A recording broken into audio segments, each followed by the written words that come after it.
حضرت گرامی، آپ جانتے ہیں اور بخوبی جانتے ہیں کہ انسان کی فطرت میں یہ بات داخل ہے کہ جب اسے کوئی محبوب چیز ملتی ہے، اس کی پسندیدہ چیز اسے ملتی ہے تو انسان خوشی کرتا ہے۔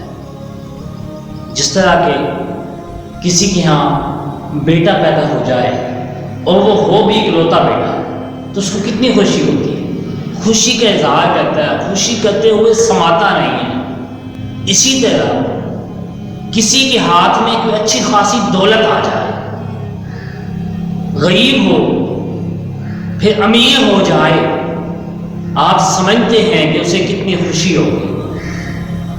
جس طرح انسان خوشی کرتا ہے محبوب چیز ملنے پر، اسے فرحت ہوتی ہے، اسے خوشی ہوتی ہے، اسی طرح محبوب چیز کے، پسندیدہ چیز کے جدا ہونے پر بھی اسے غم ہوتا ہے، اسے تکلیف ہوتی ہے۔ مثال لیجیے، جس طرح کسی کا نوجوان بیٹا اس دنیا سے چلا جائے، اب موت تو ہر کسی کو آنی ہے اور ہر بندہ جانتا ہے کہ موت آنی ہے، کیونکہ قرآن پاک کی اس کے اوپر نص ہے کہ کل نفس ذائقۃ الموت، ہر جان نے موت کا ذائقہ چکھنا ہے۔ لیکن پھر بھی اگر کسی کا بیٹا فوت ہو جائے اور نوجوان بیٹا ہو تو اس بندے کو ہی کیا دکھ ہوتا ہے، بلکہ پورا ایک معاشرہ کہنے غمگین نظر آتا ہے۔ کیوں؟ کیونکہ یہ ان کی پسندیدہ چیز تھی، محبوب چیز تھی، اس وجہ سے معاشرہ اور وہ جس کا بیٹا فوت ہوا ہے وہ غمگین ہے۔ اور اسی طرح کسی کا نقصان ہو جائے، مال ضائع ہو جائے کسی کا، تو وہ غمگین نظر آتا ہے۔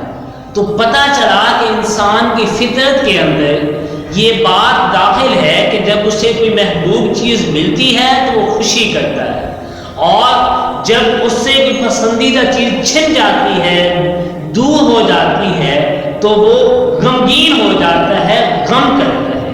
اسی طرح نبی پاک صلی اللہ علیہ وسلم کا فرمان ہے، نبی پاک صلی اللہ علیہ وسلم نے ارشاد فرمایا، جو بندہ رمضان شریف کی آمد پر خوشی کرتا ہے اور اس کے جانے پر، رمضان کے رخصت ہو جانے پر غم کرتا ہے، اسے دکھ ہوتا ہے، تکلیف ہوتی ہے، تو فرمایا اللہ تعالیٰ اس پر جنت کو واجب فرما دیتا ہے۔ رمضان شریف کی آمد پر خوشی کرنا، رمضان شریف کے جانے پر اظہار افسوس کرنا، غم کرنا، جیسا کہ اسلاف کا طریقہ ہے، اس پر اللہ تعالیٰ نے نبی پاک صلی اللہ علیہ وسلم کے فرمان کے مطابق جنت کے واجب ہونے کا وعدہ فرمایا۔ اس ویڈیو کو شیئر ضرور کیجئے، ہو سکتا ہے آپ کے ایک شیئر سے یہ بات کسی کے دل میں اتر جائے۔